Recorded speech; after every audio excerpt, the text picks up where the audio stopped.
प्रतीक आदरणीय राव इंद्रजीत सिंह जी, स्टेज पर बैठे डॉक्टर बनवारी लाल जी, सीताराम यादव जी, बहन संतोष जी, सभी नेता साहिबान और यहाँ पर उपस्थित सारी की सारी सरदारी, क्योंकि यहाँ पर केवल और केवल एक मुख्य कार्यकर्ता बुलाए थे, लेकिन कार्यकर्ता बुलाने के साथ जिस प्रकार से आप इतनी भारी संख्या में आए हो, ये प्रतीत होता है कि आने वाले समय में आप राव इंद्रजीत जी को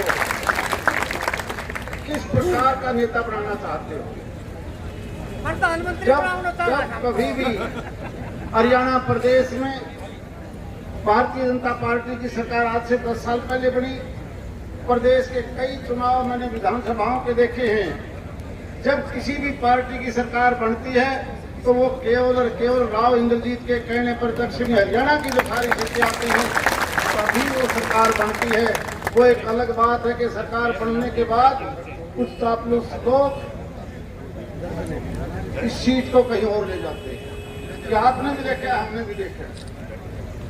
मुझे कांग्रेस की भी बात याद है, जब एक बहुत बड़ी रैली माननीय राव साहब के अध्यक्षता में रिवाड़ी में की और ये फैसला लिया गया था कि जब चुनाव होंगे 2004-05 में तो हमारे मुखिया, प्रदेश के मुखिया राव इंद्रजीत बनेंगे।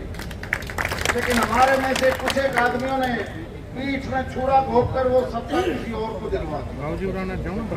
लेकिन इसके बावजूद आप देखते होंगे आज जिस प्रकार से 10 साल से माननीय राव इंद्रजीत सिंह जी, इस देश के प्रधानमंत्री जी ने इस देश को एक ऐसा विभाग दिया है जिसको हम योजनाएं बनाते हैं देश के अंदर।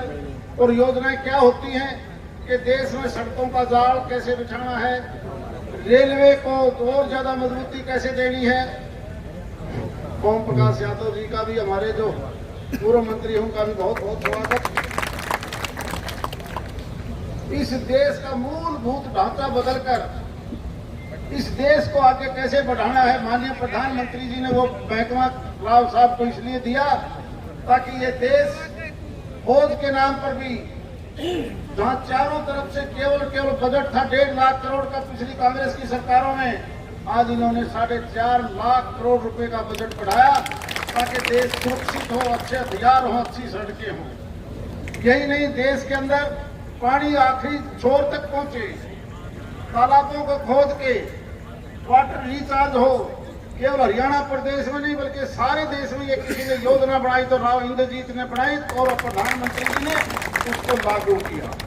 वरना इसी हरियाणा में तो नहर का पानी था जिसके ऊपर इतना इंफ्रास्ट्रक्चर, दोबारा नहरें बनाने का काम शुरू करवाया, पंप हाउस बदलवाए, ये सोच के दक्षिणी हरियाणा भी प्यासा ना रह जाए। वरना यही पानी केवल एक इलाके में जाता था, वहां की जमीन खराब हो जाए लेकिन हमें पानी देना उनको मंजूर नहीं था। माननीय राव इंद्रजीत जी ने एक नीति आयोग को की सिफारिश करी कि ये नौकरियों में जो भेदभाव है सारे देश में, ये बहुत गलत है। कुछ एक प्रदेश की सरकारें इंटरव्यू के नाम पर अपने क्षेत्र में नौकरियां लगाते हैं, इनकी एक कलम की रिकमेंडेशन से आज वो इंटरव्यू सिस्टम खत्म और उसके बाद हजारों हजार नौकरियां हमारी सबसे ज्यादा लगने लगी। केवल एक ही बात नहीं, आप इस प्रकार से योजनाओं को आगे बढ़ाने के लिए इस प्रकार से आप रिकमेंड करते और माननीय प्रधानमंत्री जी इस बात को आगे लेके जाते हैं। ये ठीक कह रहे थे अभी डॉक्टर बनवारी लाल जी कि संविधान को बदलने के लिए 400 सीट मांग रहे हैं। ये संविधान बदलने की बात नहीं, अमेंडमेंट हमेशा होती रही है, आज से नहीं पहले से होती रही है। शायद 150 के करीब अमेंडमेंट सन 52 से लेकर आज तक सुधारीकरण हुआ है। इस बात की अमेंडमेंट चाहिए, वो इस बात की है कि जिस प्रकार 3 तलाक की अमेंडमेंट की थी, हमें आज एक अमेंडमेंट की और जरूरत है। वो है जनसंख्या को बराबर करने का।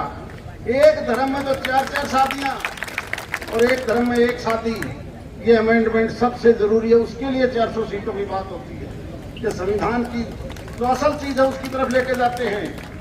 कर्नाटक में कांग्रेस की सरकार